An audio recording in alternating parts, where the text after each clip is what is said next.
Halo, balik lagi sama gua Bima Tirta. Pada video kali ini, gue bakal ngejelasin tentang istilah-istilah dalam dunia saham. Bagi kalian yang belum nonton tutorial saham dari nol, silahkan klik di sini atau di link deskripsi di bawah ini, oke?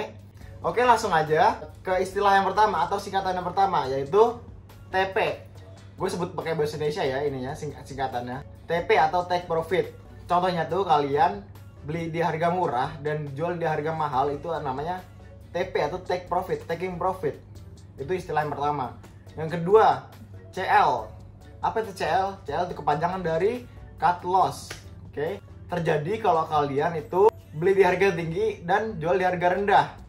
Kenapa cut loss? Karena kalian ingin mengurangi kerugian kalian. Jadi misalkan kerugian kalian tuh 2%. Jadi kalian pengen cut loss aja lah daripada nanti turunnya malah 6%, malah 10%. Jadi kalian cut loss gitu.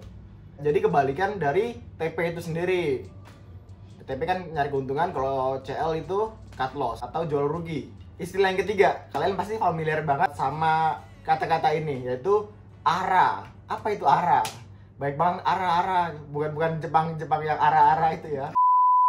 Jadi apa itu ARA? ARA adalah auto reject atas. Terjadi ketika peminat itu lebih banyak daripada penawaran. Contohnya ketika misalkan saham Antam, dia tuh banyak banget yang minat yang beli, tapi nggak ada yang mau ngejual. Jadi saham itu nggak bisa dibeli lagi karena nggak ada yang mau ngejual. Itu namanya ARA. Biasanya itu 25% per hari. Selanjutnya yang keempat itu adalah ARB.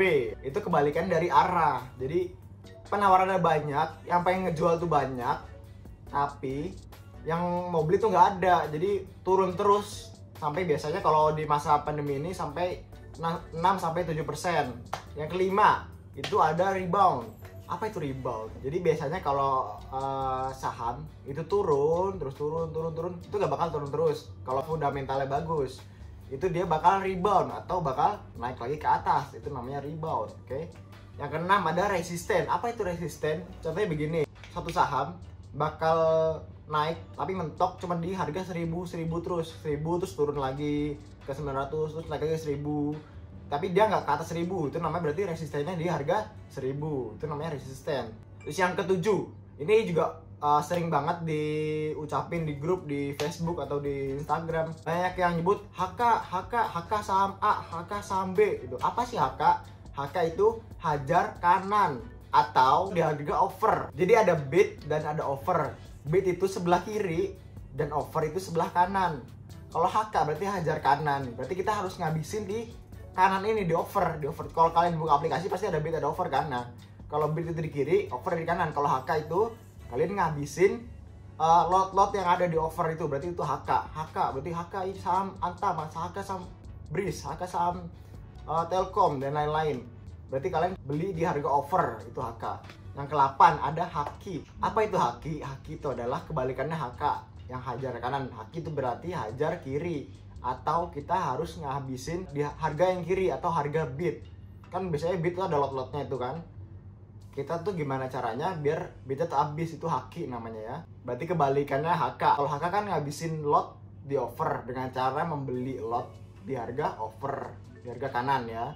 Kalau haki itu ngabisin lot di harga kiri atau ngejual barang kita di harga bid. Jadi kan biar tujuannya biar bid itu habis, itu namanya di haki. Yang ke-9, belakangan ini banyak banget orang beli saham menggunakan uang panas. Apa itu uang panas? Uang panas itu uang yang harusnya bukan untuk diinvestasikan atau uang yang harusnya digunakan untuk kebutuhan kehidupan sehari-hari. Contohnya misalkan uang untuk tabungan, uang untuk biaya sekolah anak, uang untuk biaya keluarga, dan lain-lain. Itu uang panas ya.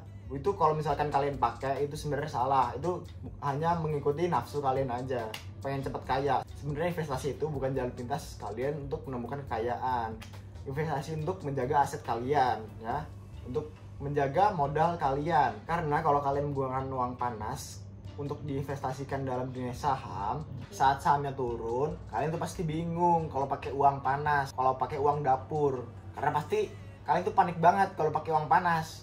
Kayak, aduh gimana nih nanti kalau ini turun terus nanti biaya sekolah anak gue gimana, biaya kehidupan gue gimana gitu. Jadi pikiran kalian itu nggak tenang kalau saham itu turun. Berbeda kalau kalian menggunakan uang dingin atau uang yang bener-bener nggak kalian pakai, atau uang nganggur dan ditujukan untuk investasi. Itu beda lagi ya. Kalau mau turun berapapun, asal kalian naruh uang dingin kalian di perusahaan yang berfundamental bagus, pasti bakal naik suatu saat. Terus yang ke-10 itu ada FOMO. Apa itu FOMO? FOMO itu kepanjangan dari Fear of Missing Out. Misalkan gini, suatu perusahaan A itu pengen bergabung dengan perusahaan B, pasti banyak banget peminatnya kan, karena saham A dan B ini bagus dan bergabung pasti kedepannya bakal lebih bagus. Jadi banyak berita bagus tentang saham A ini karena pengen bergabung atau merger, oke? Terus banyak peminatnya pada FOMO atau pada takut ketinggalan kalau saham itu udah bakal naik-naik terus. Jadi semua buru-buru pada pengen beli. Ayo beli nih, keburu tinggi harganya, keburu tinggi, nanti bla bla nanti turun ya gitu. Itu namanya FOMO. Nah, padahal belum tentu saham A dan B ini jadi bergabung atau merger. Makanya pas diumumin gak jadi, orang-orang udah pada beli, gak tanya gak jadi, pasti turun banget dan bakal rugi. Itu karena akibat kalian FOMO. Oke, mungkin segitu dulu ya, 10 istilah mainstream di dunia saham. Kalau ada tambahan atau masukan atau kritik saran, kalian boleh langsung aja komentar atau DM di Instagram gua ini. Silahkan, bebas mau nanya apa aja, terserah kalian. Kita di sini sama-sama belajar. Gue di sini bukan untuk menggurui, gue di sini cuma untuk nge-share apa yang gue tahu selama gue berinvestasi di saham. Gue juga terbuka untuk masukan, kritik dan saran ya. Oke, thank you semua. Tunggu video selanjutnya ya. Dadah.